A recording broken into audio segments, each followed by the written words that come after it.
If you like sitcoms on television, then you know a program many years ago called The Jeffersons.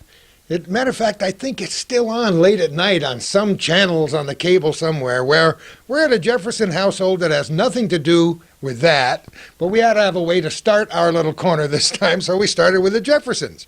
But his name is Jefferson. Brian Jefferson, how are you? Good morning. Very good, thank you. His face and his voice are familiar to hometown cable fans because he does play-by-play for hockey games and lots of other things helping Calvin out. Many of our other viewers around the North Country may not be familiar with Brian Jefferson and his passions and his loves and his hobbies, but I guarantee before we finish this edition of our little corner, we'll know a lot more about him.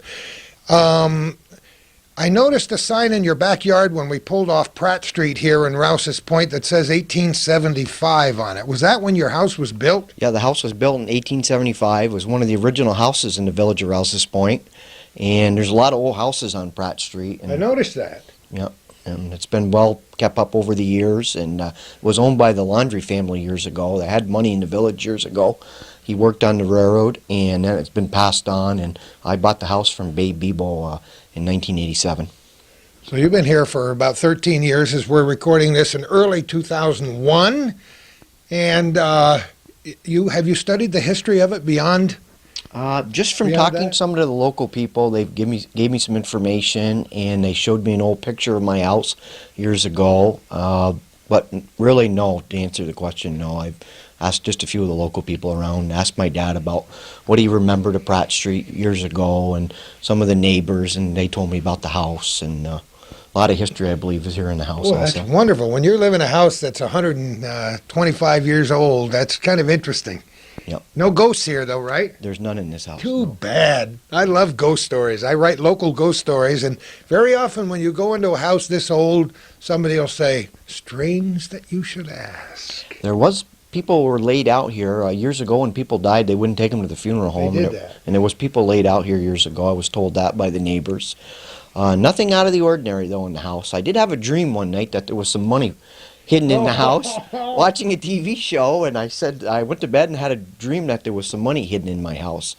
So the next day I got up and I went in the basement and I looked around, and I could see it had been re-insulated. And I knew that the people that re-insulated and wired the house, if there was anything hidden in the house and they found it, well, they would have come right out and told us about it. But I did find an old cross, and I did find it was something to do with a religious artifact. It was a framed box, and I knew that it had something to do with religion, and there was a cross that belonged to Mrs. Laundry. And I'll show it to you after. That was in the basement? It was in the basement, yeah. And there was also a cross that I believe was used to mark a grave and something like that. So really, that's the only thing I found that was interesting in the house. That is interesting. And many years ago, when tiny babies, stillborn babies and tiny babies would die, rather than go through the whole business of burying them in a cemetery, they would often bury them in a basement, strange as that may sound.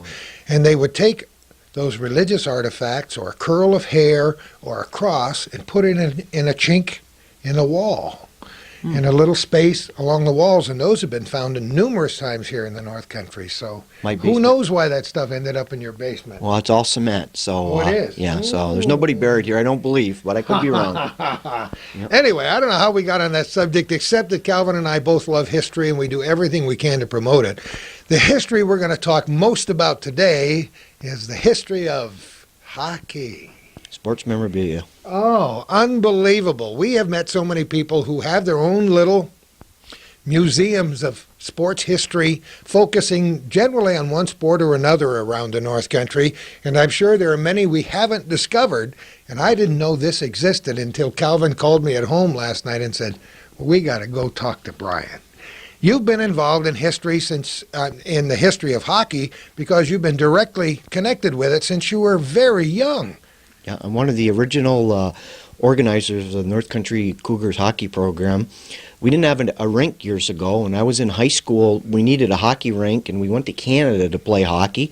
So I approached the village board back in the early 70s and asked them if they would consider building a rink in Rouse's Point so it would help the hockey program. And we started with an outdoor rink down by Delegars, by the Sportsman's, and then we went to the high school, and then eventually we built the indoor rink here in Rouse's Point, and hockey and figure skating and sports is flourishing. It's doing quite well. I bet you never played at Giroux's rink. Yes, I did. Oh, yes, I did. With Sarto Giroux, the father. Oh, yes, I did. Yep. Yeah, played there I years spent ago. a lot of cold times there, jumping back in the car between periods. And my older boys that are now, in their late 30s and 40s, played hockey way back when there was no indoor ice in the North Country, and practiced outside wherever there was ice in the wintertime, and played at places like Bailey Avenue. Don Cosgrove, you remember him? Do I remember Don Cosgrove so well, who helped to form the North Country Hockey League, and Yeah. guys like him who were instrumental in getting it organized. Absolutely. And we learned what cold was all about. It's one thing when you're playing.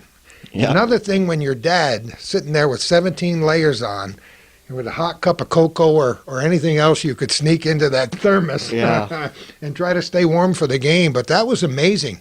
I remember that when my big kids first started, their schedule was 8 games when they were little kids, Yep. 7, 8 years old, 8-game schedule. Now they play 60, 70, 80 games. So hockey's become all year round sport. Even in the summer they skate now and figure skate. And so it's not just 6 or 8 months. Now it's almost a 12-month-a-year sport. I'm sure some people are aware of that, but many of our viewers are not if they don't have kids playing. At one point in time, I had 5 kids who were You're playing quite hockey. busy then if you had 5 playing hockey. Did you play hockey yourself? I tried out. Calvin knows this story. It was kind of pathetic because I was brought up in very rural areas of northern New York where there wasn't too much organized hockey. So we played pickup games around, and I thought I was a pretty good hockey player by the time I got to college. And I went to Clarkson and tried out for the hockey team at Clarkson. I just skated on the ice, tried out, and I lasted maybe 6 or 7 seconds because everybody lined up at one end of the arena there in Potsdam. And the coach said, all right, skate down the ice. And I looked and saw most people were coming back before I had taken about 5 strides. And I said, okay, I'm going to become a hockey fan here at Clarkson. And that's the way it worked out for me. And aside for having fun with my kids, I never played a real hockey game after that. The Golden Knights are a lot of professional hockey players have come out of Clarkson. Dave Taylor from Plattsburgh, his son-in-law is Gil Dukin, I believe. Mark Southwick played hockey at Clarkson, Dr. Southwick's son, and there was 6 or 8 players on a team that were drafted and what later went on to the National Hockey League. So it's very well known, Clarkson. Clarkson and St. Lawrence University have been arch rivals for so many years, and Clarkson has had really good hockey teams since even before I went there in the mid-'50s. And they still do now. And they even still today. do these days. They're ranked in the nation. Yeah, very good. We are so fortunate to have good hockey around us, to have the Montreal Canadiens not that very far away from here. A lot of changes these days in sponsors and so on, I read in the paper. Yeah, it's sad the way the Canadians were a dynasty at one time, and now they're last place in the National Hockey League. And of course, I get a lot of calls and a lot of shots from local people saying, how's your Canadians doing? Or if they see me with a different coat on, you're not cheering for your Canadians anymore. But I still am a Montreal Canadian fan and a Montreal Expo fan, and probably soon to be, they'll be leaving the city of Montreal, I believe, the Expos. How many people besides you and me, Brian, do you think back in the 60s and 70s would go up on a winter night when there was a blizzard and people wouldn't drive out of their dooryard and try to get up to the Forum to watch a Montreal-Boston game? Hundreds. Yeah, hundreds. Yeah, I was in Montreal yesterday. I went to the practice and saw the Boston skaters. And Jacques Laperriere is assistant coach of the Bruins, and he said to me, come down and sit on the bench. He says, you're still a Montreal Canadian fan? I said, well, I'm a Canadian fan, but I'm cheering for the Bruins tonight, Jacques, because he was with the Canadians, and now he's assistant coach with the Bruins. So we had a good laugh over that. That's great. Well, let's go back in history a little bit. Can you remember when you first played hockey, when you first learned to skate? Yeah, I was skating probably around 8 or 9 years old. We played in the lake, and we didn't really start organized hockey. We went down to Plattsburgh and played at Bailey Avenue, and we were around 12. I'm 44 today, so it's like 32 years ago. So I've been involved in it for quite a while. I still skate a little bit, but I don't play that very much anymore. I play a little bit pickup hockey. And That's about the same time my big boys were first getting involved in hockey, and I'll never forget my son Gordy. I've told Calvin this story. He wanted to play hockey. very interested in the Canadians and wanted to play hockey. So they invited him down to Bailey Avenue. We went down. It just happened that the first practice night, it was about 57,000 degrees below zero. And I had an old car with no heater, and that doesn't matter. But he went out there, and they practiced for maybe an hour. Got in the car, and of course his feet was frozen, and every other body part was frozen, and so was I. And I said, "Well, how do you like hockey?" He said, with tears coming down his face, "Never gonna play hockey again. It's the worst sport I ever saw in my life." I said, "Hey, well, you're the boss." The next night, at 4 o'clock or whatever time practice was, "Dad, aren't you ready yet?" He was Dad. ready to go, so you had him hooked. And that's where it started. And those outdoor rinks, and then when they first got the first indoor ice, and then the second indoor ice, and how many times did I take my kids to practice it? People don't realize now at ungodly hours of the night. 4:30 in the morning was the first game. We'd meet in the park in Rouse's Oh, I Point. remember. 3 o'clock.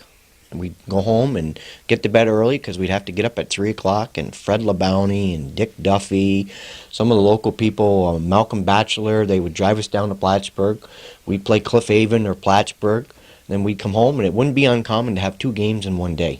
And we could go down. Sure. Yeah. You played at Cliff Haven, too. Yeah, we played at Cliff Haven, I yeah. imagine a lot of our viewers have no idea that there was ice down there in those days at They- the rec park in Cliff Haven. They were our arch rivals, yeah. Cliff Haven, Plattsburgh had a good hockey program. Beekmantown, a lot of good athletes in Plattsburgh, and some of the guys still play. Our kids tried to get a hockey team established in Saranac back in the 70s. They had it for a short while. Now they're back in the program again. It's still growing. Hockey is growing. The numbers in Rouse's Point, the numbers are up. The numbers in figure skating are up. I'm happy to say that kids are diversifying, but still they're playing a lot of hockey and do a lot of skating. And we have a real nice hockey rink in Rouse's Point, and I'm real proud of the job that Mike O'Brien and local people do, because it's good for the kids, and it's just good for the area. It brings a lot of people into the North Country. Calvin, don't they have ice down there on the Woodman of the World property down in Shazy? Well, we donated. Woodmen of the World donated the site where the Shazy youth hockey rink is now. It's the Scott's Memorial in memory of Scott House and Scott Walter, who both died in separate accidents. But it's former Woodman land, but it's now been donated to the Shazy youth hockey.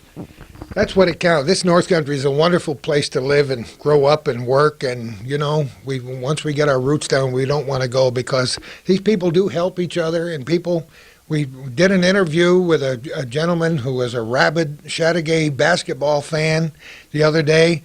And it's amazing how people turn out for things. And we talk about those cold outdoor days, and sometimes you'd have 100 people, you know, stamping their feet, trying to stay warm. And maybe that's where tailgate parties first originated. Whoever had the hot coffee or something else that tasted real good, that's the car we go to between periods. Yeah, absolutely. And don't let out any secrets here. That there was some drinking done, though. Oh, yeah, we have to admit that. But you had to stay warm, whatever it took, Brian. Yeah, absolutely. So that's where it started for you. That's where the hockey fever started. I mean, before we could even get more than 1 or 2 channels on television, we were watching the Canadians on French television way back when. Yeah, absolutely. Yeah, for me, it was back in the 60s. I was in grade school and I started following the Canadians. My mother was an English Canadian, and she played sports, and her brothers played sports, and we started young skating on the lake in Rouse's Point, and it progressed to organized hockey, and my daughter's a figure skater, and my son's a hockey player, and I'm glad that they're involved in sports, because it takes up a lot of the time that you're not sure what to do with the kids. Well, if they're practicing and playing sports, you know that it's time well spent keeping your mind. Not to mention the fact that there are many lessons well learned in the world of sports. Calvin and I talk about it all the time, how coaching has changed and how the whole idea of organized sports in neighborhoods and areas in the North Country has changed. But it is a good thing for kids, as most of my young people in my family will attest to. Not to mention the fun it is for Dad and Mom and Grandma to go to games. And believe me, if I were to sit down and write down the number of rinks that Kay and I have been to with all of our kids, not only with hockey but with other sports, it numbers in the dozens. Indoor and outdoor rinks, and some of them, Saranac Lake, remember Saranac Lake? I lived in Saranac Lake. I had the old rink years ago. Oh, sure. Yeah, and when I lived in Glens Falls, too, they had an outdoor rink. back in the 80s, and they started originally, and I was coaching, I was working for Grand Union at the time, and we ended up, had an outdoor rink, and I coached down there, and then they went to an indoor rink, and they went to the Civic Center, and you can see the way it's progressed through the North Country. The thing I told the kids when they were playing hockey is you don't realize how much fun and how important it is to play sports. When you get out of school and you get out of college and you think back of the camaraderie and the relationships that you had with your friends, it's something that you'll never forget. Life's competitive, sports are competitive, and it's a lessons well learned, like you said. Hockey's a hard sport, hard on little kids' knees, I found out. One son who's had 3 arthroscopic surgeries over the years, and I'm sure that's just from playing so much hockey as a young person. Have you ever played in the Golden Dome in Ogdensburg? No, but my son has been over there and has skated over there, and my daughter has skated over there, but I never have played over there. It's quite a facility, and now they've got a beautiful indoor rink right at the mall in Messina. That's pretty decent. Yeah, I've been to that. I haven't actually played there, but of course my daughter she skates competitively, and so they have in the spring usually they have a competition in Messina, and it's a very good hockey area, and there's a lot of good athletes in that area. And it's nice when some of the schools have their own indoor ice around the North Country. We have a few. Yeah, Fort Covington has a rink that was built for the North American Indians, and we do play against them. It's quite a hockey area over there, a lot of good athletes over there, and Louisville in that area, Messina, and a lot of good athletes. Well, what we're doing is setting the groundwork for what we're about to do here. So you started in hockey at a very early age. You now work where you work at the Border Patrol, I'm a Border Patrol agent. I'm in my 19th year. We don't actually work at the border. We work in between the ports of entry. If the aliens can't come through the border, they sneak through the woods. We drive up and down the back roads looking for illegal aliens. The local people are real good to us. If they see someone coming down a back road with a suitcase and they know they're not local people, they pick the phone up, call the Border Patrol office, and we do pay rewards for information. We go to the bus station in Plattsburgh, and basically what we're doing is looking for illegal aliens. Have you always done that, or did you do something else for a living before that? I was manager of the Grand Union, and I was in college in Plattsburgh, and I did a report on law enforcement, and I picked the Border Patrol. So I came up and talked to Bob Slack. He was a retired patrol agent in charge. You might know him. Yeah. And Bob, I did a report in the Border Patrol, and I was very interested in it, and he told me you have to learn Spanish, and you'd have to move away to Texas or Arizona or California. So back in 1982, I came to Border Patrol and moved to Marfa, Texas, and spent 4.5 years. You did the bit, huh? Yep. I came up here in 1987, and I was immigration inspector for a year. My mom was sick, and so I had to get back up here, and that was the quickest and the easiest way. I took an immigration inspector's job, paid my move from Texas, and we moved to back to the North Country. All right, we're going to pause for just a moment to check our tape and make sure we're doing things right here, and we'll be right back. Okay, we're going to talk a little bit about sports memorabilia and show you lots of it. Not just one room, not just 2 rooms, but at least 3 rooms that I've seen since I've been here, Brian, are jam-packed with this stuff. I can remember taking my kids up to the Montreal Forum and the old Forum and have them wait and get one signature and say, Dad, I got 7, now I get 8. And we got hockey sticks around my house, little miniature hockey sticks with team signatures on. That's where it starts, doesn't it? Absolutely. Yeah, a lot of good memories there for the kids and the parents too, to say I met Rocket Richard or Henry Richard. Nice to say you met him, you got an autograph, but I like to say I met him, I got an autograph, but I have an autographed picture of him also. Or a stick of him also. Yeah. So. It's wonderful. What do you know the first thing you collected? I collected autographs. We used to go up to Jerry Park, see the Expos play, and we collected autographs years ago, and I still got some of the autographs. Rusty Staub came to a banquet at the Anchorage one year. I would say probably autographs, baseball and hockey autographs from back probably in the 60s. And then your first stick? Oh, the sticks. I've had hockey sticks from back in the Olympics. In 1980, my buddy worked for the Olympic team, and I collected a stick. He was going to use it, and it was Dave Silk, and he was going to use it to play hockey, and I said, look, I'll buy you a brand new stick, any stick you want, if you trade me that stick. So it's probably from back in 1980 I had. Isn't that great? Our late son, Gary Baker, was a hockey official, Yep. and worked the Olympics in 1980, and that was a proud time for him to be up there. And they got some very nice medals and things for working Yeah, the Olympics. I have some Olympic tickets here that I kept from the 1980s. I had hockey and bobsledding and downhill skiing. I went to the last game. The United States played Finland. It wasn't the Russian game, but they had to beat Finland to win the gold medal, and I was there, and I kept all my tickets. And the average price of a ticket today from the 1980 Olympics is from $25 to $50, could be upwards of $100 for a ticket that we paid $25 for years ago. Oh, isn't that amazing? We got so much stuff here. Where do you want to start just talking about things? Just point to things. Calvin will come over our shoulder and, We'll start in and the show it corner on here. camera. Okay, you go right ahead. I started collecting originally autographed pictures. A friend of mine works for the Montreal Canadians. His car broke down, and I helped him get his car fixed, and he said to me, I'd like to buy you something. Can I buy you a case of beer? And I said, Jean Beliveau is my all-time favorite Montreal Canadian. Would you get me an autographed picture of him? So he did, and I'll just point it out. It's here on top. It says to Brian Jefferson, best wishes, Jean Beliveau. So that was back in 1990 probably. I started with one picture, and I went to another one, and I expanded as we went. I have a couple pictures of Wayne Gretzky. Of course, he's a Hockey Hall of Famer. And I started with a few pictures and added a few more. This is a lithograph of Montreal Canadiens, Henry Richard and Boom Boom Jefferson. I bought that from a show. Patrick Waugh was the goalie when the Montreal Canadiens won the Stanley Cup. I really liked him, and so I took the picture to my friend, and he had Patrick Waugh sign it. I picked up a few hockey sticks. I collect Hockey Hall of Fame sticks now, and I started collecting sticks a few years ago, and now I put an ad in the Montreal Gazette and through Sports Collectors Digest. I just got a stick from the Boston Bruins. Paul Coffey's a Hockey Hall of Famer. I picked that stick up this year, and I bought a stick from a celebrity auction, John LeClair's celebrity auction. Ooh, no kidding. Yeah, it was a signed team stick of the Talk Rangers. about a local hero, John LeClair. Yeah, John LeClair. I just happen to have one of his jerseys. Oh, you just that. I should have known. Yeah. John LeClair is from St. Albans, Vermont. He's a very, very good hockey player. He's well known for all the good things that he does in the North Country. Just a nice guy. Besides Very everything nice else, guy. Yeah, his jersey's in the other room. I'll have That's to go all and right. get it. No problem. I'll talk about these jerseys briefly. These are actual game jerseys for the Montreal Canadiens. You can tell that they're game jerseys. There's a couple different ways you can tell. I'm looking for blood.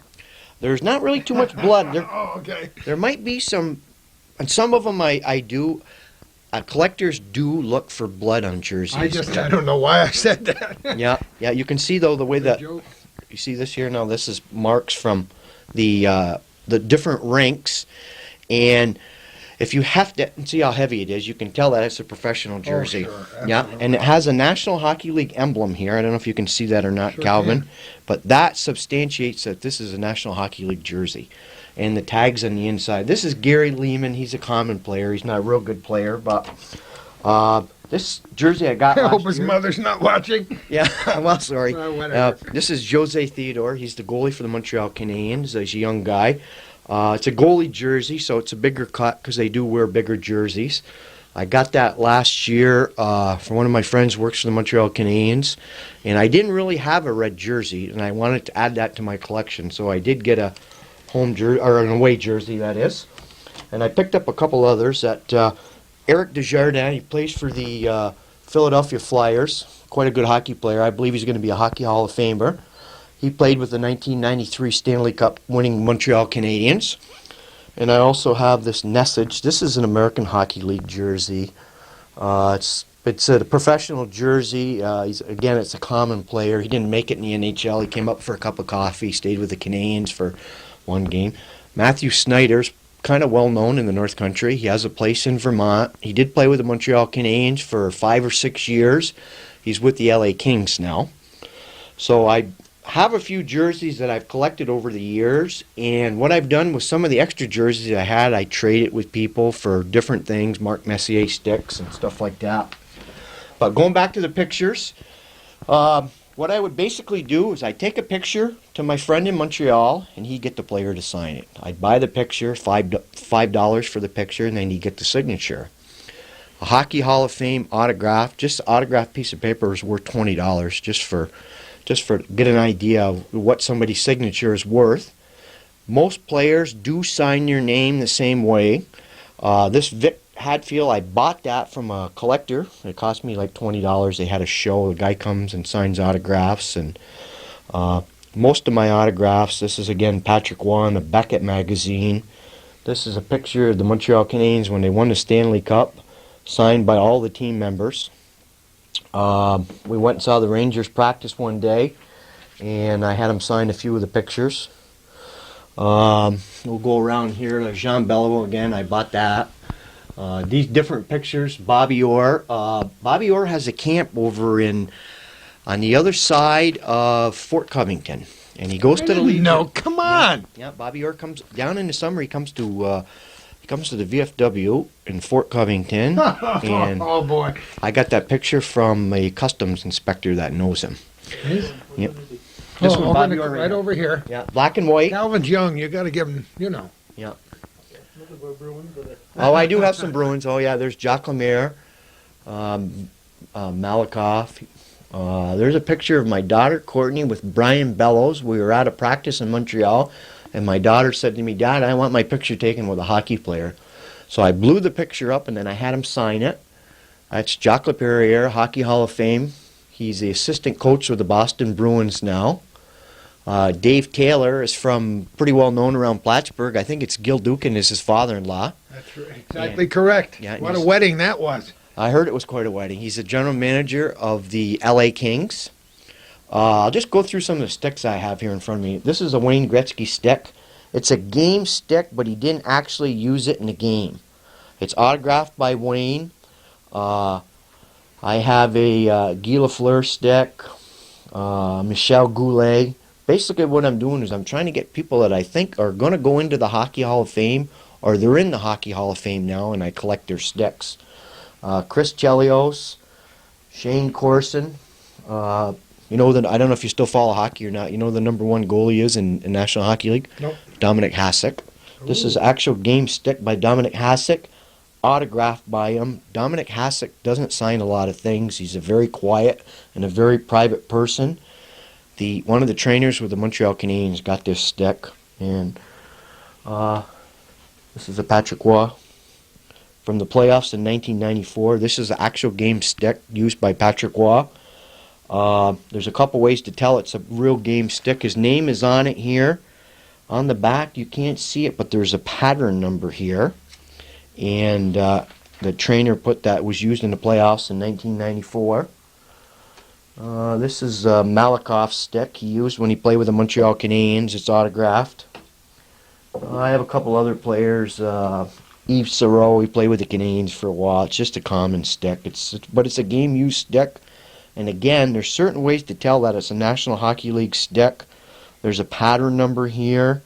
Their tape job is very unique. Most players tape their sticks the same way over and over. So by the tape and the way they put the tape on their stick and the way they shave it down, it's very, very precise and exact. Patrick Brisbois is a defenseman for the Canadiens. Al McInnes plays for the St. Louis Blues. He's got 310 goals. He's guaranteed to be a National Hockey League Hall of Famer. He signed this. This is actual game stick. Again, it's marked here the National Hockey League. His pattern number, it's marked here St. Louis. This is when I got this last year, but it's from a couple years ago. Jose Theodore. We were in Boston last year, and we went down to see the Canadiens play the Bruins in a makeup game. The game was snowed out, and they replayed it. After the game, we went down to the locker room, and my friend said to one of the trainers, how about a stick for my buddy Brian? So we went to the equipment bag, and he pulled this stick out. He used it in the game. It was still wet, and then I took it back to Montreal, and I had him autograph it and put his name on it. Then there's another stick. Jaromir Jagr plays with the Penguins.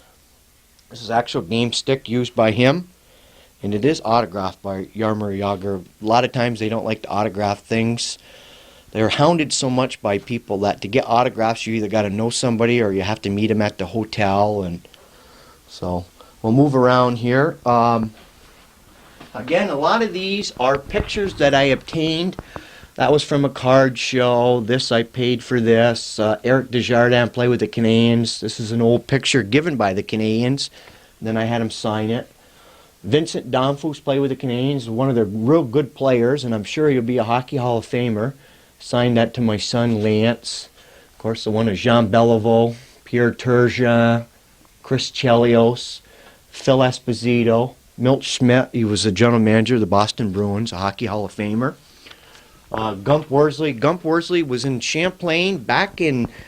Hubie Papeline was the port director in Champlain, and every year for the Bazaar, he would bring some hockey players down, and Gump Worsley was there. Ted Harris came over the years, and so I met him, and so, of course, I always liked him because he was a goalie. So I paid for an autograph picture when he went to a card show. Brian Trottier. This is a signed team stick from the 1992-93 team. That was the year they won the Stanley Cup. It's marked on it from the trainer, Club de Hockey Canadien, 92-93. It's a Patrick Waugh actual game-ready stick, and the whole team signed it. And again, if you look on the back, it's dated, and the date on it is March 11th, 1993. The sticks are dated because after you keep them over a year or so, they dry out, and professional hockey players are very precise and very exact. This is kind of an interesting piece. This is any player that played for the Montreal Canadiens that is in the Hockey Hall of Fame. They've taken a picture and made a bust of it, and this was in the locker room of the old Forum in Montreal. Yvan Cournoyer was elected to the Montreal Canadiens Hockey Hall of Fame and the National Hockey League Hall of Fame in 1982. So I have that one, and I also have Jacques Lemaire. Jacques Lemaire is pretty well known around the North Country. He was an assistant coach with Plattsburgh State. He played for the Canadiens for approximately 12 years. He was a coach with the Montreal Canadiens. He was very well known as a coach with the New Jersey Devils, and now he is the coach of the Minnesota Wild as an expansion hockey team. And again, those were in the Montreal Canadiens locker room. This lithograph here was a fundraiser for Toe Blake. Toe Blake was a coach with the Montreal Canadiens, and he got Alzheimer's, and later on in his life, and a bunch of the hockey players got together and said, how can we raise money to help fight Alzheimer's? So Bob Gainey, Rocket Richard, Jean Beliveau, Yvan Cournoyer, Patrick Waugh, and Henry Richard, and they all got together and they signed lithographs, and then they sold them. So I bought that from Montreal. It's really, really impressive. Yeah, it's very interesting, too. I love to talk about it. I mean, I like hockey, but I do like sports in general. There's a picture of Steve Shutt. He was one of the assistant coaches with the Canadiens. It's an old picture. It's probably 25 years ago. I bought it in Montreal at a card show, and then he was an assistant coach with the Canadiens, and I took it to him and I had him sign it. I'd like to take a few minutes and just talk about some of the pictures. Let us move over to this side and let Calvin get situated. Okay. I'd like to talk about John LeClair again. He's from St. Albans, Vermont. When he played with the Canadiens, he was touch and go. He had a couple good years with the Canadiens, but he never really reached his potential. So I was at a practice one day, and my son was there, and I had John's picture. He was gracious enough to take his picture with my son, and then again, of course, I took it back to him and had him autograph it. I just want to mention that John LeClair does a lot of good things in the community for the missing children. He has a foundation that raises money, and they've raised over $1 million in the last 10 years, and they give it all back to the kids. So he's a local guy, a local celebrity. If he continues the way he's going, I hope that he will be a Hockey Hall of Famer. He has trouble with his back right now. I met his parents in Montreal. They're very nice people. John LeClair is a very gracious person. He's a very giving person, and he donates a lot of time. Basically, these are some different pictures that I've acquired over the years. This is Barry Melrose. He was the coach of the LA Kings. During the playoffs in 1993, we were out of practice, and I had my son Lance's picture taken with him. These are just different pictures. Here's a picture of Rocket Richard. Rocket Richard donated his time and to raise money for the old timers, and he was the referee, and we were at a game, and I just took his picture. I thought it was interesting. I have another picture here of John LeClair. I got this from his celebrity auction. You buy the picture, and he stands in line. He autographs anything you want. And then here's a picture of Wayne Gretzky. We're at a practice. Again, this was the same time. This was in 1993 when the LA Kings were playing the Canadians for the Stanley Cup. We went to a practice, and he posed for a picture, but behind him is Mark Southwick, Dr. Southwick's son. How about that? Yeah, it's kind of interesting. So I took the picture, I made a copy of it, and I gave a copy to Dr. Southwick for his son. Here's a picture of me sitting in the Montreal Canadian locker room in the old form. It was during the playoffs. Patrick Roy was sick. He was hurt for a while. He had diverticulitis, I believe, and he came back and played. So we were there, and I said to my friend, I said, geez, I'd like to have my picture taken in the locker room. So I had my picture taken in front of his equipment, and it was kind of interesting. These are just some different pictures. Bob Gain, he played with the Canadians. I collect a lot of autographs and stuff. I could talk about autographs for hours at a time. This pretty much, there's a couple other pictures here. Jacques Laperriere, Bobby Hull. This blue, it says Jay Hoagland. It's Jonas Hoagland, played with the Montreal Canadiens. I was up at a practice in Montreal, and the day I was there, the trainer came in and said, oh, there's 3-4 players with the Canadiens have been let go. So he took the name tag and he threw it in the garbage. And I said to him, do you mind if I take that? And so he goes, oh, yeah, you can have it. So I collected this, and I have another one in the other room. They put them above their locker. And when a player stays with the Canadiens, of course, he has his name there. And if he gets traded or he's let go, well, then they take his name out and put a fresh one in of the new player. Yeah, it's just a case of being in the right place at the right time. Yeah, that was a great find because to the average person, it really doesn't mean anything. But if you're a hockey fan, it has a significance. Okay, I think that's pretty much. I want to talk about some of the other history in this room. That trunk, for example, that's an antique. That was a trunk that belonged to my grandfather. My grandfather was English Canadian. His family name was Patterson with one T, and this was a trunk that they brought their original clothing and stuff from Europe when they moved to Canada. So we had it in the family. We had 4 or 5 of them, and I have two sisters and a brother, and we all got a trunk. And it's so rare to have the straps intact, and the leather is not broken. Mostly, it's all broken off. And there's still a tag on it also, which is unusual too. There's no writing on it and stuff, but it says Meldrum Storage from Montreal, and that's where it was stored originally. Oh, isn't that? Yeah, and I cleaned it all up, and that's full of hockey memorabilia, a lot of old posters and stuff like that. I should have known. Yeah. You know what? Come on over here and talk to me.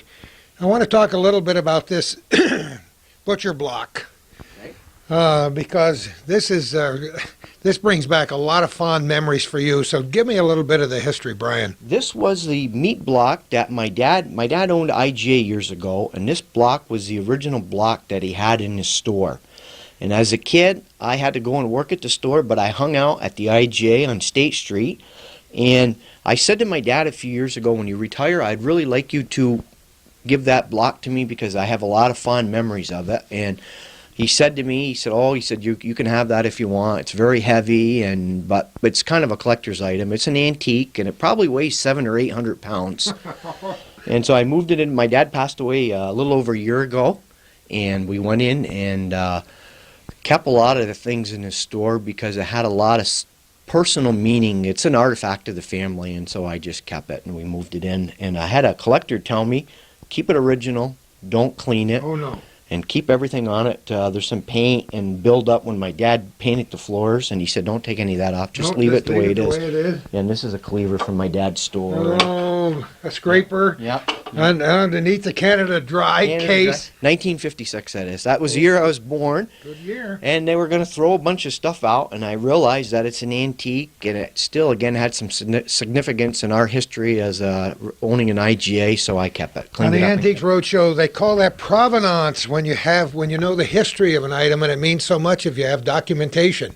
You know, this is a wonderful object as an antique, but when you tell the story, or you had an old picture of your dad's store, there must be a picture somewhere with that in it. Yep. Not a bad idea to keep that picture around. The same thing with antiques and sports memorabilia. The first thing people will say to you, how did you get it? So if you can tell a story, well, I obtained it this way or that way, or it's a family heirloom. It adds to the significance and the importance of it. So it's, yeah.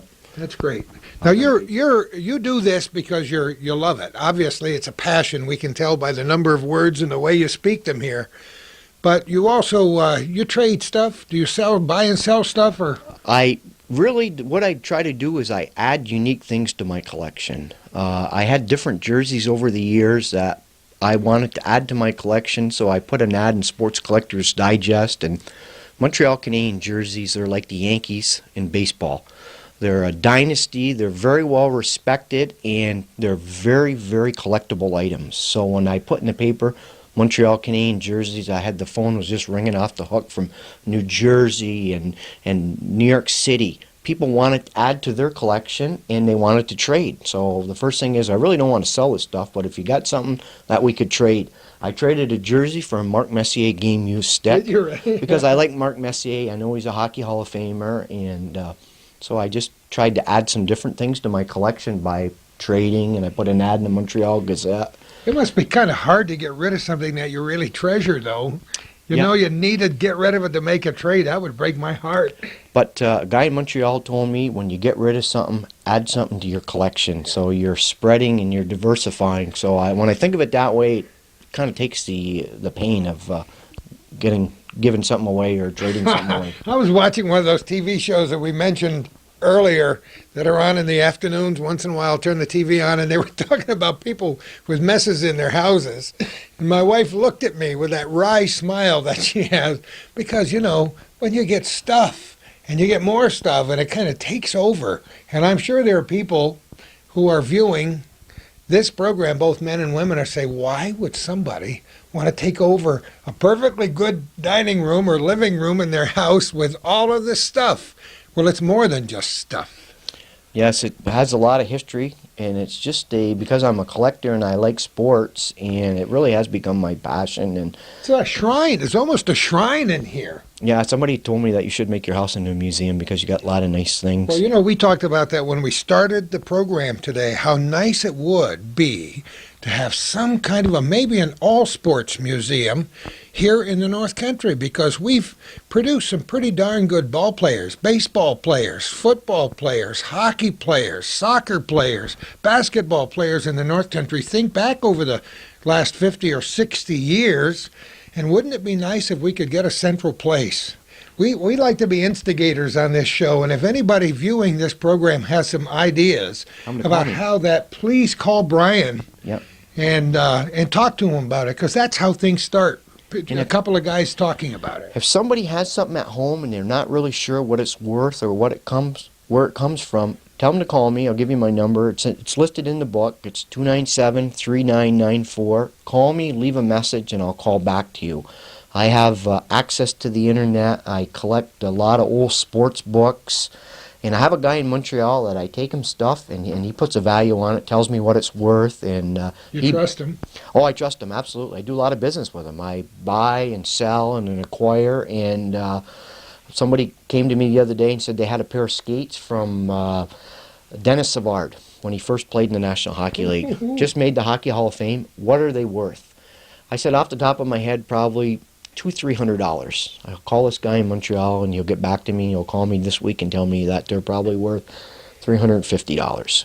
He would probably like to buy them for $150, turn around, resell them on the internet, make $300 on them, or make $150 on them, and just move on.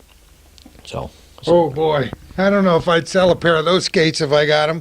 Well, okay, what's next? Okay, well, I'd like to whetted my appetite. Okay, I would like to go into my bedroom and. Okay, I'll follow you, and we'll head in there.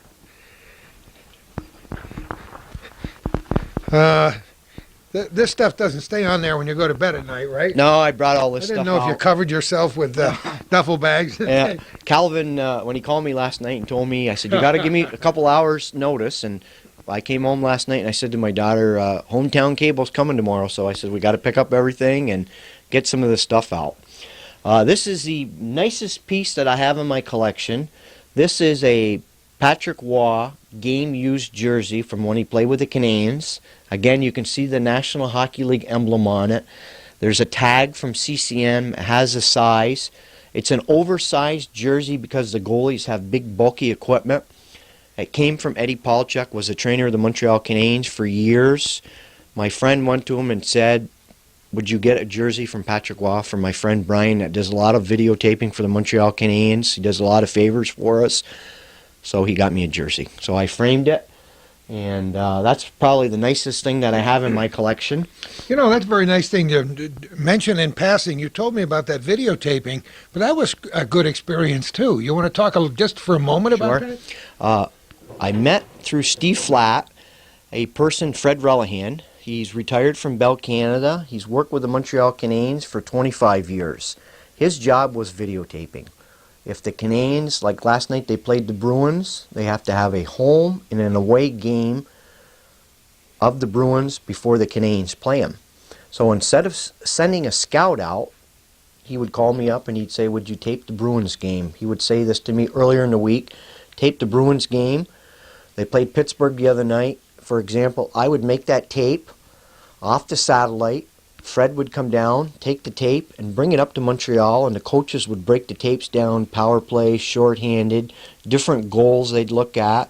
And instead of sending a scout, they can actually have the tape of the game, and they can freeze it and say, here's where the guys are, line up against these, and it's very, very scientific how they use it. And so for 5 or 6 years, I made tapes for the Montreal Canadiens. That's got to be a very satisfying thing all by itself. And they won the Stanley Cup in 1993. See, it's all your fault, Brian. Well, it's not all my fault, but after the Canadiens won the Stanley Cup, my friend said to me, would you like to come down in the locker room? That's my all-time most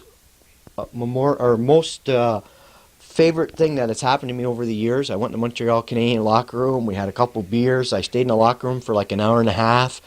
I got Patrick Waugh's autograph. I met John LeClair's parents. Celine Dion was in the locker room. Oh, boy. And after about an hour and a half, they came around and said, unless you're family or you're a player, it's time to go home. But I spent at least an hour and a half in the locker room. It was quite an experience. Great. Wow. Yep. Okay. I'd like to talk about a few other things that I have here. Sure. This bag is an equipment bag from Pierre Turgeon. Pierre Turgeon came from the New York Islanders and came up to the Canadiens. So they send them from the team with their equipment bag and their skates and all their equipment. Well, the gloves and the pants and everything are different colors, so they can't use those. But until they get new equipment and they break it in, they allow them to use their old equipment. So when they were done, my friend said to me, could you mail these things back to the Islanders? Because for some reason they send the used equipment back. I don't know why they do it. It really doesn't really have any value to the team. So he said to me, if you think that you'd want it, if you don't want to mail it, just keep it. So I know Pierre Turgeon is is going to be a Hockey Hall of Famer, so I kept the bag from the Islanders. Here's a pair of skates of a player that played with the Montreal Canadiens, J.J. Daniel. I just kept them because they're kind of a unique skate. They're very customized, and there's a lot of padding. He's a defenseman. And inside, this is all steel padding that they've added to the skate to make it real stiff and to protect it. And then they've sewn in extra protection. Then, of course, his number is on the bottom. That's when he played with the Montreal Canadiens. This is a pair of pants that came from the Montreal Canadiens. You can see by the National Hockey League emblem. And again, if you heft them, you can tell that they're professional pants. And, of course, they're the Montreal Canadian red, white, and blue colors. A few years ago, I got back into playing hockey, and I said to Fred, I could sure use some used hockey equipment instead of go out and have to buy a bunch of stuff. So he went to one of the trainers and said, we got to do a favor for our friend across the border. So he brought me a whole bag of equipment, so I used it to play with. That's great. This is when the players go on the road and they have their suits and stuff, they put all their suits and their dress clothes, and they put them in these. It's a garment bag. And this belonged to Dennis Savard. Dennis Savard played with the Canadiens. His name is not on it, but the guy that got it was good friends with Dennis Savard, and he said to me, this is Dennis Savard's, what would you call that, a garment bag, I guess. Garment bag, yeah, sure. Yep. Okay, I think I'll start here and go around. This is just a poster that when the Montreal Canadiens won the Stanley Cup, it was a nice poster. I bought it at the Forum, and I had it framed. This is Vladislav Tretiak. He played in the 1980 Olympics for the Russians. He's a Hockey Hall of Famer. He's a goalie coach with the Blackhawks.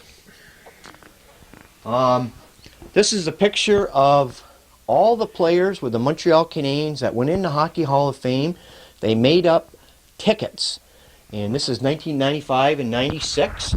This was a poster that was in the old timers room. Anybody that played hockey for the Canadiens that's retired, they recognize. A lot of history in Montreal.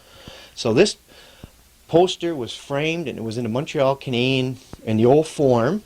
And when they closed the old form, a lot of the stuff was disposed of. And again, one of my friends in Montreal thought that I would like to add that to my collection, so he got it for me, and so I put it in my house. This is a picture of Dennis Savard and Annie Moog. Again, this came from one of the people that worked for the Montreal Canadiens. He had it in his collection, and it didn't really mean that much to him, so we traded off. So these are just a few sticks. Again, Jose Theodore. This is a stick from back in the 1960s. A local person had some sticks in their collection, and they wanted to sell them, so I went to them and I bought them. This is Eddie Johnston. Used to play goal for the Boston Bruins, and he's an assistant coach with the Penguins. And this is his goalie stick, and it's signed by him. And this is from back in the late 60s or the early 70s, and of course his name is on it. And there's a couple of players that have signed it. John Davison, and I can't read the other one. I don't know if that's, I think that's Eddie Johnson here also. And there's one other autograph that I can't read, but it came from the Boston Bruins. Somebody knew somebody on the Bruins, and this stick is actually from the Boston Bruins. Here's another trunk that came from my parents. I'll slide over here. Sure. Yep. This was, it says on it, WP. My grandfather's name was William Patterson, and it's marked Montreal. It was a trunk that was in the family, and I just kept it because it's a nice old trunk. Beautiful. Yeah, it's a nice piece of furniture. These are gloves that came from the Canadians. Just, they're not anything special, but it's... I'd like to talk about this for a minute. This is a actual team picture after the Canadians won the Stanley Cup. They took the picture, a company blew it up, and then my friend Fred Relihan went around to all the Canadians, and he left it in his office, and it's all signed by the Canadians, all the Stanley Cup winners from 1993. It's kind of makes me feel good that I was there the night they won the Stanley Cup, and it has a lot of fond memories, and so I kept it. This is a stick from John LeClaire from St. Albans, Vermont, when he played with the Flyers. I can't remember how I got that. Oh, I did. I bought that from a guy in Montreal, had it, a sports collector, and I obtained that. This is a stick of Mark Messier. Mark Messier, over 600 goals, going to be a Hockey Hall of Famer. If you're a Ranger fan, like a lot of people are, he led the Rangers on to win the Stanley Cup. I believe it was 1995. It's signed by Mark Messier, and that stick is from 1992. This is a picture when they built the new Molson Center. The Molson Center was under construction, and they took all the players and they took them down to a construction site and they took their pictures. It's kind of unique, isn't it? Yeah, it's very unique, yeah. And there's a stamp on it from the National Hockey League Players Association. They sold them to raise money, to put money into the retirement fund to give back to hockey players that are disabled and are down in their luck. And so I bought that. I think I paid $50 for it. I can't remember because it was quite a few years ago, but then of course I had it framed, and so I just kept it. Some of these sticks here are sticks I've switched over. I went from pictures, now I'm collecting Hockey Hall of Fame sticks. Some of the sticks are Hockey Hall of Famers, some of them are just common players, but like just for example, this is Jacques Lemaire's stick. Jacques Lemaire was coaching the New Jersey Devils, and if this was a stick when he played from years ago, would have a significant value. It's a coach's stick, and it's signed by him also. But it's just because I know Jacques Lemaire, and he's been to my house, and because he has a boat in Plattsburgh, you get to see him quite a bit. He's in the area during the summer, and so I just wanted to add that to my collection. This is Mike Keane. He was captain of the Canadiens. He plays for the Dallas Stars now. He was a good player. He's a nice person. I sent him an article out of the Wall Street Journal, and he sent me an autographed picture back. And I met him at John LeClaire's celebrity auction, and he signed a picture for me, and he's just really a nice person. This is Dennis Savard. It's a stick that he used when he played. You can see that by the tape. Oh, sorry, Calvin. You can tell by the tape it's all dried up now. It's not dated, but it's probably from back in, I would say, probably the 1980s. This is a signed team stick from Tampa Bay. It's Dennis Savard's stick. He didn't actually use it. Again, it's marked with his name, but it's signed by all the players on the team. It was an inaugural stick, and I got it from a collector in Montreal that didn't really have a value to him, and so I picked it up from him. This is Bob Gainey's stick. Bob Gainey is a Hockey Hall of Famer. He's the general manager with the Dallas Stars. He was a good hockey player. He's a good person, and I picked this stick up from a collector in Montreal. Again, I knew he was going to be in the Hockey Hall of Fame, so I picked that stick up. For those people who are watching this program and don't know an awful lot about sports, first of all, you can tell by the direction of the curve whether they were used by a left-handed or right-handed player. And in terms of the history of hockey, sticks weren't always curved. No. Years ago, sticks were very straight. And their sticks were very stiff, and they were real straight. And then over the years, one of the guys broke a stick one time and shot with it, boom, boom, Jefferson, and played with the Montreal Canadians. And they started curving their stick. Bobby Hull, Stan Mikita, back in the 60s, would heat their stick up, and they'd curve their sticks. And some of their sticks, they almost look like a banana. One of my buddies has a Stan Mikita stick. It's very unusual. It's got a very drastic curve, and they could take the puck, and they could make, when they would shoot it, it makes the puck drop and go up, and it does a lot of things. It's a nightmare for the goalies that didn't wear masks years ago. I know in youth hockey, maybe in all hockey, is there a limit to the curve? Yes, in there is. professional hockey too? Half an inch. Half an inch? Yeah. So I can see more than a half an inch well, in a couple of those babies. some of these are a little over. I'll switch over here, sorry. Yeah. This is a stick from Kirk Muller. Again, it's signed by the trainer of the Montreal Canadiens. This stick was used the night the Canadiens won the Stanley Cup. It's kind of a neat thing. Of course, it's marked in the blue by the trainer. It's Kirk Muller's stick, and you talk about an unusual curve. I don't know if you can see that or not. So it's Oh, yeah. yeah, and the way they take that, they heat it Angled and curved. to make the puck go up. Sure. Yeah, it's very unusual. The boomerang. Boomerang. Yeah, exactly. In fact, I'm going to show you this stick here. We're talking about that. Let's see, where is it? It's Yvon Cornway's stick. Let's see here. My son said to me, "Where's that stick with a real weird curve on it?" Let's see here now. I got sidetracked here. Let me see here now. Oh, here it is. Let's see. Oh, here it is. Yep. I'll show it to you, Calvin. I don't know if you can pick that up or not. Oh, boy. It's kind of curved both ways. Yvon Cornway played with Montreal Canadiens back in the 60s and 70s. He was number 12. They call him the Roadrunner. He's been down here before, and he was one of the fastest skaters in the National Hockey League. He was not real big, but he had powerful legs, and he had a real quick acceleration. Well, he shot left-handed, but he was one of these guys that was ambidextrous, and so he could go from left hand to right hand. So the stick is curved both ways, so he shoots left-handed, but sometimes he changes it, and he just drops his hand and changes it around, and he'll shoot on the right-hand side of his body. This is a coach's stick when he played with the Canadians, but this is still the pattern. Again, there's a pattern. You can't see the number on this, but there's a pattern, and they keep it on file. Yeah, it's in here. I can't really make it out. But Sherwood makes the stick, and they still have the pattern, and they go back and they make the stick the way they did years ago. This is a coach's stick, but it's very unique the way it's curved. Yeah, that's great. Some of these other sticks here I have obtained from the Canadians, like Guy Carbonneau when he played with the Canadians. Fred gave it to me, and he said, if you want to play hockey with it, go ahead. But I realized that Guy Carbonneau has played in the National Hockey League 20 years. He's going to be a Hockey Hall of Famer. He's assistant coach with the Canadians, so I figured it's better to keep it. Brian Bellows played with the Canadians. This is a stick from the 1980 Calder Cup in Glens Falls. When I lived in Glens Falls, the Adirondack Red Wings won the Calder Cup that year, and it's signed by all the players. And I obtained it. Actually, it was my ex-wife's. She had it, and she was going to get rid of it, and I said, well, if you're going to get rid of it, I'll take it. So that's at least a 20-year-old stick. This is Dennis Potvin. This is Ray Bourque, signed by Ray Bourque, bonne chance, which means good luck in French for the people that don't speak French. Ray Bourque. When he played with the Boston Bruins, this was his stick.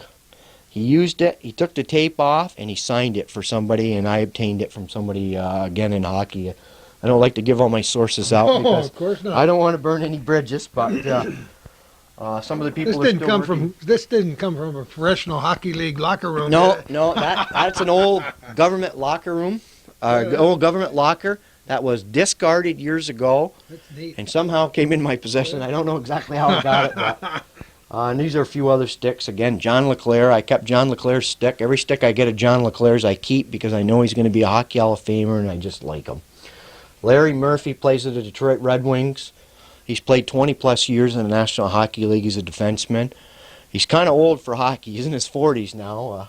Then I have, of course, Jacques Laperriere's stick when he was a coach for the Canadians. Vincent Damphus. This is a pretty good stick. Guy that just came back to the National Hockey League. He's, I believe he's 34. It's kind of, he's in the twilight of his career. Most people thought and didn't think he'd be able to come back, but it's Mario Lemieux's stick. Mario Lemieux What is, a guy. oh my God, unbelievable. That first night was pretty wild. Truly a superstar. When a guy comes back and leads the charge the way he did, he's 6'4". You can tell it's quite a large stick. It's as big a stick as you can get. There's a certain length, and this is the biggest stick that you can get. I have a few other sticks in here.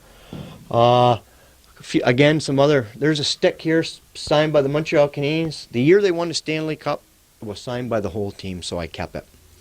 A couple other pictures, Howie Meeker, Hockey Hall of Famer.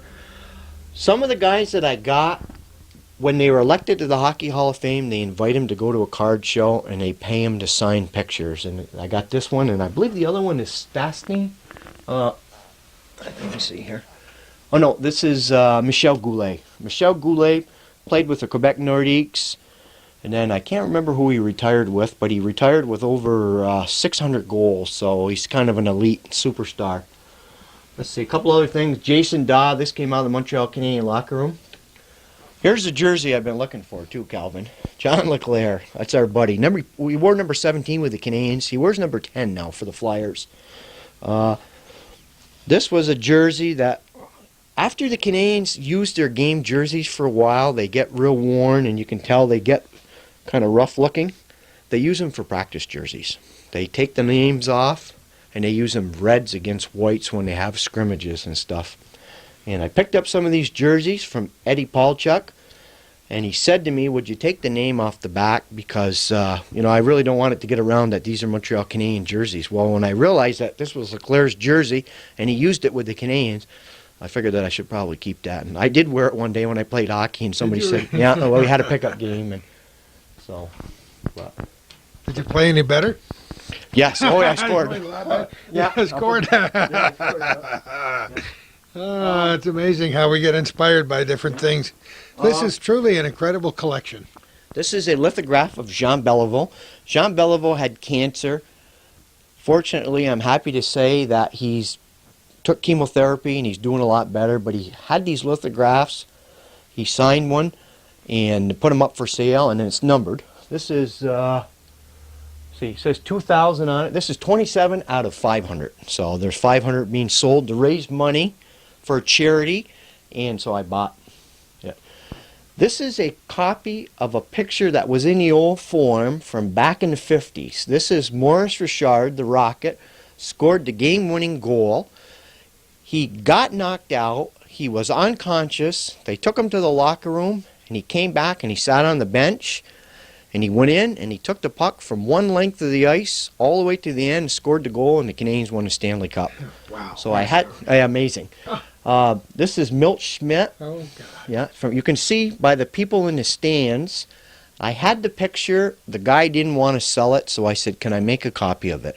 So I had I took it down to Plattsburgh. Blair and Weber made the negative, and then I reproduced it, and then I framed it, and then this is a stick from in 1980. The National Hockey League players went around and they played the Olympic team, and this is Bill Baker's stick from the Olympics. Bill Baker played on the 1980 Olympic hockey team. He was a good player, and he went on to become a doctor. And this was his stick, and it was signed by Tony Esposito and some of the National Hockey League players, so I kept the stick because it had a significant value. I didn't talk about these books, but I'd like to just take a second and say that I do collect sports books, and over the years, I've obtained different books in Montreal, and Dr. Southwick likes to read sports books, so I took him up a book from the Boston Bruins that I obtained when I was in Boston, and of course he's reading it right now. And Larry Robinson wrote a book, and he gave it to Jacques Laperriere, and he autographed it to him, and Jacques Laperriere gave it to me, and I got a lot of books from back in the 80s and the 70s, and most of the books I've read, and I try to pass them around, and I have a friend here in town that likes sports books, so I'll take him a book and say, you want a good book to read this book. And so I kind of spread those around and, keep people involved. You got any Gordie Howe memorabilia? Yes, I do. Yep, I'll bring it right into you. Okay. Tell you a good story, too. Want to take a break for a sec, or? All right, we're back where we started. What do you got in your hand there, first of all? This is a Hockey Heroes Hockey Hall of Fame collection from back in 1993. We had this calendar my friend bought for me, and most of the players in this are Hockey Hall of Famers, so I took it around to Montreal, and I had a lot of the players sign it. This is signed by Jean Beliveau. So you don't have them all signed. Jacques Laperriere, number 2 on our program, number 1 in our hearts.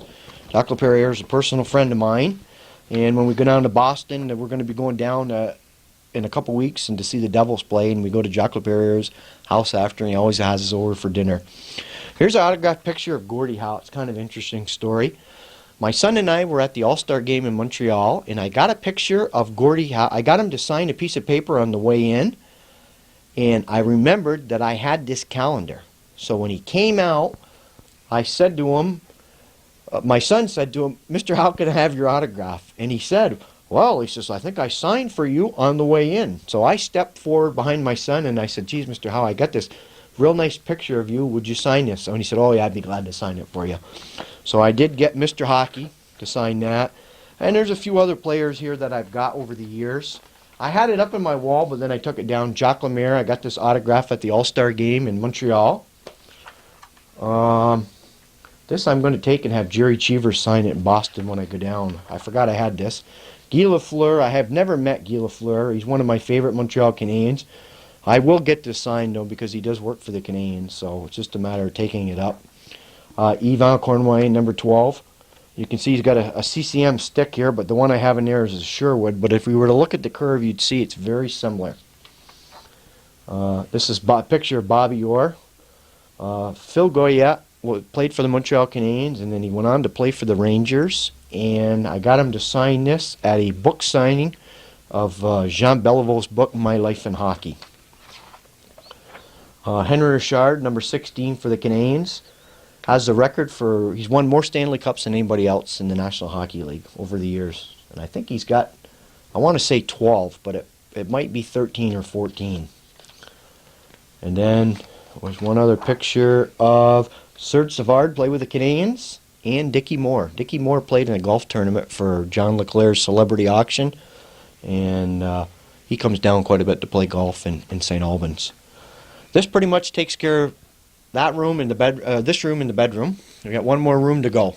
All right, let's do it. Okay, what do you got in your hands there? I've got a jersey from Pavel Dmitri. He's one of the leading scorers with the St. Louis Blues. And this is a NHL jersey of Al MacInnis. My friend is Ron Caron. He used to be the general manager of the St. Louis Blues. He was a special assistant to the president. He was the general manager and assistant general manager with the Montreal Canadiens. He moved on to St. Louis. He just retired. Last year, he said to me, I did him a couple favors, and I mailed him out some books, and he said to me, I'd like to return the favor. What can I get for you? So I said, well, geez, I'd really like a jersey from the St. Louis Blues. So what he did is he went down and he got 2 professional jerseys from the St. Louis Blues, and he got the whole team to autograph them. And as you can see, some of the autographs you can make out. Pierre Turgeon, number 77. When they put their numbers, it's easier to tell who they are. So he had both jerseys signed by all the players from the St. Louis Blues, and he mailed them out to me, and he mailed a card and said to me, I hope you enjoy the jerseys, and he signed it Ron Caron, and just again to authenticate that they really are National Hockey League jerseys. But they switched over to Starter. Starter was the jersey last year that they used. And so I'll just hang these here, and we'll start. We'll start here probably in the corner, I guess. This is just a piece of memorabilia that I got from my buddy, is the salesman for Budweiser and Labatt Blue. And it came from the Budweiser's a beer of the National Hockey League, and their sponsor. And this is a piece of when the Rangers won the Stanley Cup. He gave that to me. That's a picture of Jacques Plante. It's not autographed. It was taken years ago. I saw it in Montreal, and I liked it. I wish it was signed by Jacques Plante. I did have an autograph of him when I went to hockey school one year, but that's one of the few things I got away from my collection over the years. I'd like to talk about this stick for a minute. This stick, it's very unusual that there's two blades, and it's almost like a goalie stick. That stick was made in 1993 for the All-Star Game in Montreal, and you can see it's marked on it, 44th Annual All-Star Game, 1993, and it's signed by a lot of the players. And it's kind of unusual because there was only about 100 of them made, and they were passed out to representatives of the hockey teams and big wheels. Not that I'm a big wheel in hockey, because I'm not, but it's just that I got access to one. It's kind of an unusual stick, and my buddy has one also. And there's a picture of the All-Star Game in Montreal. We went early and took pictures. And then there's a picture of Dickie Moore and a picture of Mario Lemieux. And then this is a team picture from 1993-94. Molson made that up. It's part of their advertising. And a guy in New York had that, and I traded one of the jerseys that I had for that. And it's photocopies of the signature, but it was kind of an interesting thing. This is a picture of the 1980 Olympic Miracle on Ice. During the 1980s, I went to the Olympics in Lake Placid. I went to the last game when they played Finland, and they were signing pictures to raise money for some foundation. So, and then there's a picture of Kovalov when he scored when the Rangers won the Stanley Cup. He went to a card show and signed autographs, and so I ordered one. This is kind of a unique picture. Any 500 goal scorer from the National Hockey League, they got them all together and they made up this portrait, and they had everyone sign it to raise money for, it was a different foundation. I can't remember exactly what it was for.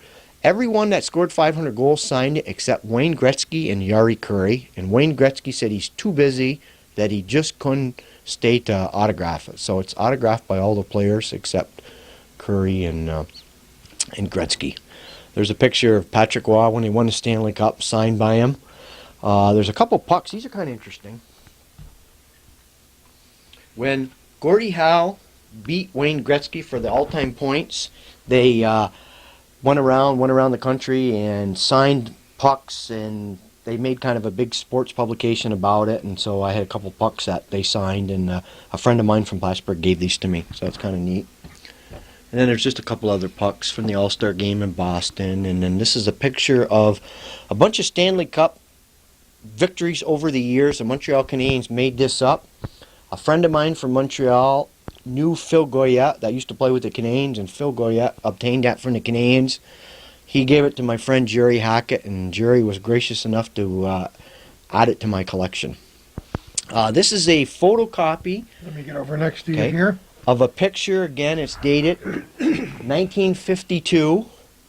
That's a picture of Rocket Richard. That's another of the goal that he scored to beat the Bruins.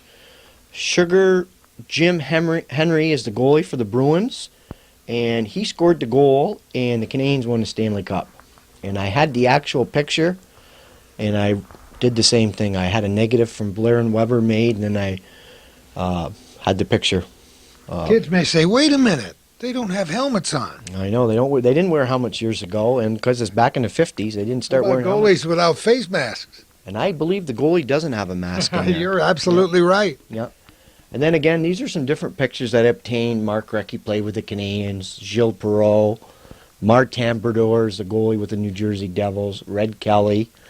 Most of these pictures here, again, the players would go to the card shows. You'd pay $15 or $20 to get the autographed picture, and then they mail it to you, and they send you a receipt saying it's actually what they say it is. This is a lithograph of Rocket Richard. Rocket Richard had this lithograph made to raise money for a charity in Montreal.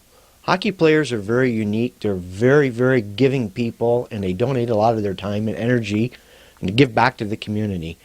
Rocket Richard, this is a picture of him coming up the ice, and you can see by the look in his eyes he was a very dedicated and very focused hockey player. And he signed this lithograph, and it's numbered. So I bought it because I thought it was a nice addition to my collection. And then there's a couple other pictures of Alex Del Vecchio, and Harry Lumley was a goalie with the Toronto Maple Leafs. Both, again, they're Hockey Hall of Famers. There's a picture of Bobby Orr scoring the winning goal when they beat the St. Louis Blues. There's a picture of J.J. Daniel played with the Canadians.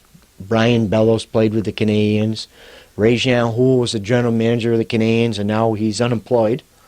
Johnny Bauer was a great goalie back in the 60s for the Toronto Maple Leafs. Steve Shutt, Hockey Hall of Famer, had a hard shot, played with Guy Lafleur. And then I think that's Peter Stastny. He's a Russian that played with the Nordiques and played with the New Jersey Devils. And he's a Hockey Hall of Famer, and that's why I got that picture. And I'll just talk about some of these things here. Sure. Old hockey pucks are kind of unusual. Of course, people think that pucks are, they really don't mean that much. But over the years, I picked up some different pucks. I just picked up 4 different pucks. A friend of mine's RCMP, Royal Canadian Mounted Police. He worked at the airport in Montreal, and he came to me and he said, I don't collect sports memorabilia, but I collect law enforcement patches and hats, and would you like to trade? So he brought me a Buffalo Sabres puck, a Dallas Star puck from 2000, a Quebec Nordiques puck, and an Edmonton Oilers puck, and it's on this level right here. There's a Buffalo Sabres one, and Dallas Stars, Quebec Nordiques, they're not in existence anymore, and Edmonton Oilers. And they're actual game-used pucks that the representatives from the teams, when they come through the airport, they pass them out for PR and goodwill. So I have a lot of different pucks. Back in the 90s, we were fortunate enough to play hockey at the Montreal Forum. That's, again, one of my highlights of my sports career. I'll get this picture down because it's kind of neat. We played hockey in the Montreal Forum, and we used the Montreal Canadian home jerseys. Again, oh, man. They take their jerseys, and like I said before, after they get worn, they'll play reds against the whites. So we played the RCMP. They were the white team, we were the red team. We had the Forum to ourselves. We ran it just like a National Hockey League game. Did you really? Yeah, we had the Canadian and American national anthem before the game. We all stood at the blue line. We gave gifts back and forth, and then after we were in the visitors' locker room, and they had it all set up just like a regular game. They had the shampoo and all the toiletries laid out and all the towels, and we played for an hour and a half. And we played the RCMP, and we were tied 5-5, but they came back and beat us 6-5. Did they really? Yep. But what an experience. Oh, Eh? it was a thrill. I kind of loaded the team up a little bit. I did bring in a few ringers. I brought Ray Gay as a ringer, and they kept saying, "Oh, well, who is that guy?" I said, "Well, he's a local kid." "Well, is he in law enforcement?" I said, "Oh yeah, he's got a badge." So, well, here's some of the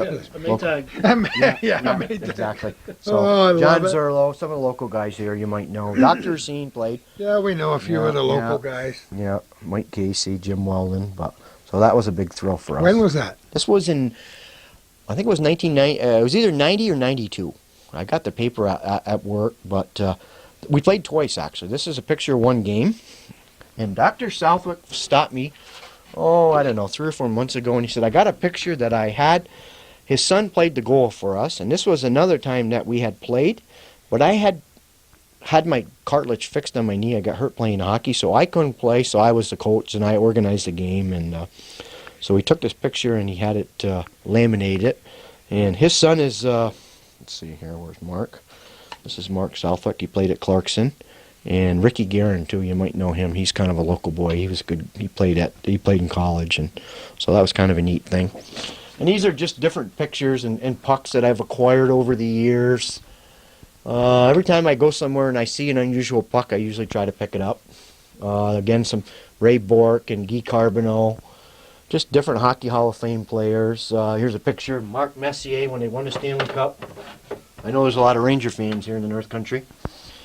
Sports Illustrated, they had a card show, and Mark Messier went and signed this. This is the actual Sports Illustrated, and I framed it. I figured it was kind of a nice piece to add to my collection. This is a picture of my dad and Jack Dempsey. Oh, wow. Wait a minute. I got to look at this. Yeah. Oh, isn't that amazing? My aunt took this picture, and she had the original picture.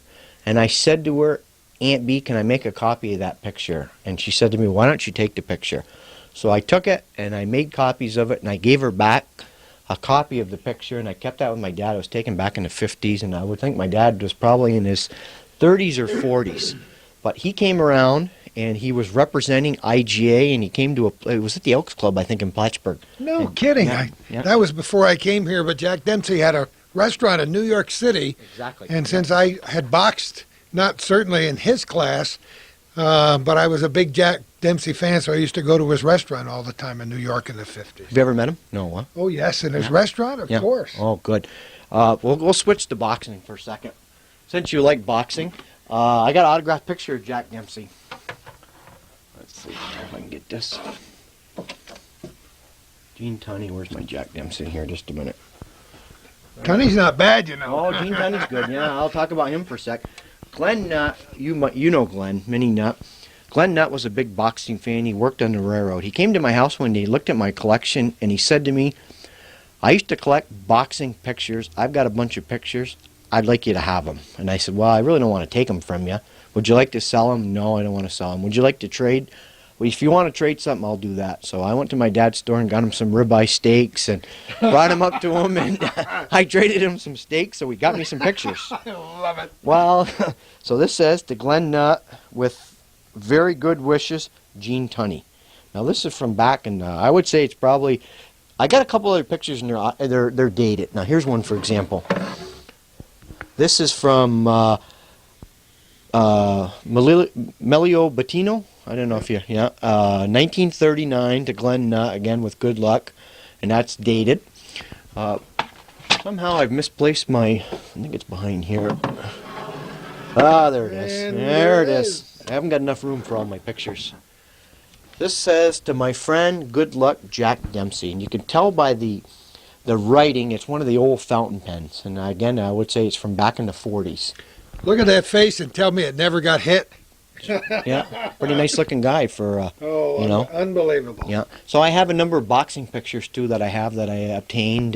Years ago, you'd write to these guys and they'd mail you back, and they'd send you back a picture. Not like today. It's pretty hard to get an autographed picture through the mail and stuff like that. They can't afford it. Well, I don't know if I go that far. And these are just some different pictures. Valerie Burry played with the Canadians, and Andy Moog played with the Canadians. And this was a picture of when Jean Beliveau introduced his book, My Book in Hockey. I got invited to go with my friend Fred Relihan. So he says, put your best suit on and come to Montreal and bring a pen because we're going to get some autographs. So this was Jean Beliveau introduced his book, and he invited, these are a bunch of players that played with him, and they were all there, and we got a book, was given to us from the Montreal Canadiens, and we went around and got it signed. And I do have it here, I'll show it to you. My Life in Hockey by Jean Beliveau. And there's a paper that says you've been invited. This is a free thing. And I went around and I got a lot of good autographs. Phil Goyette. Hartland Molson was one of the original owners of the Montreal Canadiens. Floyd Curry, Yvan Cournoyer, Claude Brochu, president of the Montreal Expos, Andre Pronovost, Serge Savard, Ronald Corey, Irving Grunman, Rocket Richard, Dickie Moore. J.C. Tremblay was there. Now, J.C. Tremblay used to be number 3 for the Montreal Canadiens, was a real good hockey player. He got some form of rare cancer, and when he was there, you could tell by looking at him, he didn't look like he was in very good health, and about a month after this signing, he died. I'm sad to say that. I'm happy to say that I met him, and I met him over the years, and I got him to autograph this. J.C. Tremblay. He isn't in the Hockey Hall of Fame, but he was a really solid hockey player, and so then I got a few other autographs and stuff. But it was kind of an interesting story that was, afforded the opportunity to go up and Rocket Richard was there, and his wife had passed away like 6 or 7 months before, and I gave my condolences to him, and I said to him, I'm awful sorry about your wife. And he said, well, that's just the way life goes. It seemed like he was kind of nonchalant, but it seemed like the grieving process, he must have been over it and stuff like that. So, then just go back here to finish this up a little bit. I got a few autographed pictures of Yvon Cornway, Bernie Perrant, and Vincent D'Amfous.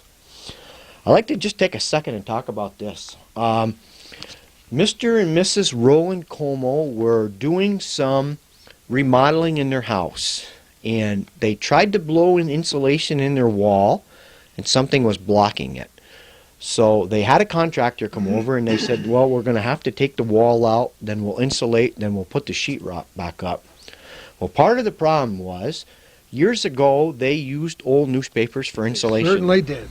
Now, you might be able to expound on that a little bit. I didn't really know. This is probably back in the 40s. And long before that. Yeah. We'll pause for a minute. All right, let's talk about this a little more. Yes, it was very popular for people to use brick as insulation. Not very good insulation, but to use brick and to use newspapers in walls or anything else. There's a wonderful story over the last few years of a gentleman that was remodeling a house, and they found an old movie poster in the wall. And he realized it was fairly valuable. Found out later that the house had been owned by the gentleman who ran the local movie theater back in the 1920s. They started tearing walls apart and realized they had thousands and thousands of these movie posters, sometimes 10 and 12 thick, used as insulation in the walls. They did some massive remodeling after that, and he had, I don't know, let's say $1 million worth, because some of the posters were worth $10,000 a piece. Is this in Plattsburgh? No, not in Plattsburgh, but it was one of those stories that we wish it's like you dreaming that you had money in your house. Your daughter asked you if this was worth anything, and you said... Well, I said to her, you can't put a price on it, because I said it's an artifact of the family, and it's priceless, really. Just take a look at it. The IGA store, do we know what year? Do we have a clue? Back in the 40s. Yeah, it's either in the late 30s or the early 40s, because we did find some other newspapers with it. I'm going to turn this over for a second. I'm going to show you. I don't know if you can get that, Calvin, but it says Jefferson's Brothers. 143B was the phone number. And just for an idea, 28 cents for porterhouse or sirloin steak. Now, that's a deal. That was written by? That was written by my grandfather. Yeah, my aunt told me that. And my Aunt B told me as a kid, she went around and took these flyers and put them into people's mailboxes. And Mr. and Mrs. Como gave this to me, and it was all crinkled up. Richard Arnold stopped at my house and said, there's a piece of paper over at the Comos that you need to go and look at. It's from your grandfather's store. So I jumped in the car and went right over, and they showed this to me. And I took it to Plattsburgh. Tip Top Frames does all my framing. And he flattened it out, and then he framed it. But I said to him, I got to be able to show this in the back. So he said to me, Brian, I'm going to cut this out. So if somebody comes over and they're interested, you can turn it over and show it to them. But I mean, 3 for $13 for household cleaner. Look at the Knox gelatin, of course. All these things bring back great memories because I was a child during this time period. Take IGA white floating soap. I wonder where they got that from. Ivory soap, 99 and 99, 100% pure. Yep. Isn't that great? Yeah, it's amazing. Yeah, so I kept it. Oh, yeah. Real happy to. That is a real treasure. Yep. Just when you thought we might be wrapping up this edition of Our Little Corner, well, we probably are. But very rarely do our programs ever get scripted because we just kind of go until we run out of steam or run out of tape or the battery goes dead. But in this case, Brian did give me a few questions, and I think we've covered a lot of it. You talked about a few famous people that have been in your house, but I bet there have been many more. Yeah, I've had Jacques Laperriere has been to my house probably 12 or 15 times because he goes shopping in Plattsburgh at Walmart. He's a big fisherman. They will come down and stop at my house either on the way down or the way back. Jacques Laperriere is a Hockey Hall of Fame. He's assistant coach with the Bruins. His son has been here. His son Dan is a professional hockey player in Germany. Jacques Lemaire has been at my house. He came down to bring me some hockey tickets with my friend Fred. And the general manager of the Montreal Alouettes, Sam Etcheberry, was here one time, and I got him to autograph a a picture, or not a picture, but a piece of paper from my son. So I've had a few professional athletes over the years, and that's about it for dignitaries and stuff. One of the other questions was your favorite autograph or the most valuable autograph. Sometimes those two are not necessarily the same. A couple different ones that I have that Janet Gretzky, Janet Jones. We were in Boston, and she was at the All-Star game, and I saw her, so I went and took a picture, and then I asked her to get an autograph. But my favorite, probably as a rock star, is Keith Richards of the Rolling Stones. Keith Richards of the Rolling Stones came to the border in Champlain when I was an immigration inspector, and they sent him into secondary because he's had some problem over the years, and he has a waiver to come to the United States. And he was with his wife, who's a model and quite good looking, and his 2 children. So he came to the immigration counter. I checked his passport, and his documents were all in order. He was going to New York to do some recording. So I said to him, do you have anything to declare for U.S. Customs? He goes, oh, no, just personal items. So I gave him a customs declaration form, and I said, would you sign this customs declaration? So he signed it. So I put it in my pocket, and I walked out with him. Oh, boy. And I told one of the guys after, I got Keith Richards of the Rolling Stones autograph. And they said, well, they didn't think it was really a good autograph. But I said, he's a rock and roll superstar. So that would have to rate up there. And Gordie Howe probably is a good one, and Rocket Richard was in Rouse's Point one day walking, and I was working, and I saw him, and so I stopped and got his autograph, and so there's a number of ones that I've had over the years that have been a thrill. I've looked at down this list of questions, and we've answered almost all of them. You've said people can learn more about collecting. You don't mind instilling that passion in young people. They can talk to you almost any time. There are 450 million websites. There are lots of different books to read, a lot of different ways you can start in collecting whatever you want to collect. Yeah, you can. I'd say the best thing is to read or look in the computer. The internet is the best way. Be careful what you buy in the internet because you can see there's a lot of stuff. I don't have anything here that I bought on eBay. I'd be willing to sell things, but all the things that I have in my house, I would say 99.9% are all legitimate signatures because most of the people, I was right there when they signed them. At the card shows, I wasn't there, but they're all reputable businesses, and they send you a receipt saying they were there, and it's advertised in Sports Collectors Digest, so they're completely above board, and I wouldn't hesitate to say that most of the things in my house are legitimate, and there might be a few false autographs because there are people that do it. Trainers for certain teams sign autographs because the guys are too busy. But one of the good questions to ask as you're ending an interview is there any one piece of hockey memorabilia or any other kind of sports memorabilia you've dreamed about? You've told us how some of your dreams have come true. Is there any one thing that you haven't acquired that you would love? Yeah, you can taste. There's a couple things. First, I didn't think I really wanted a seat out of the Montreal Forum because I didn't know if I'd have a place to put available. it. They still are available, They too. still And there's a are. guy in Rouse's Point that has one, or he has 2 actually, and he wants to trade some things that I have, and so we're in the process of working a deal. So I'll have one probably before the year, so the year's up. That's pretty nice. Yeah, That's yeah. about it, though. There's nothing really the holy grail of hockey collecting. There are probably some things that are so valuable you might not be able to touch, but I wonder. Well, I did get the thing that I really wanted. I wanted an actual game use stick from Wayne Gretzky, and I don't think I actually did show you that. It's in the other room. It's from the Canada Cup. I wanted a Wayne Gretzky stick, a game use stick. I had a couple other sticks that he signed, and I did get one last year. And I was fortunate enough to get it, and I added it to my collection. And it's autographed by the Canada Cup in 1987. So everything I want, I think I got. So When we were little kids, we collected everything from matchbook covers to coins to stamps. I still have most of the things that I collected as a young child and most of the things that I've collected since then. And my wife says we're going to have to get a bigger house. You know, we got 2 people and 6 bedrooms, and it's just jam-packed. But there are a lot of things worse you can do with your life than collecting something.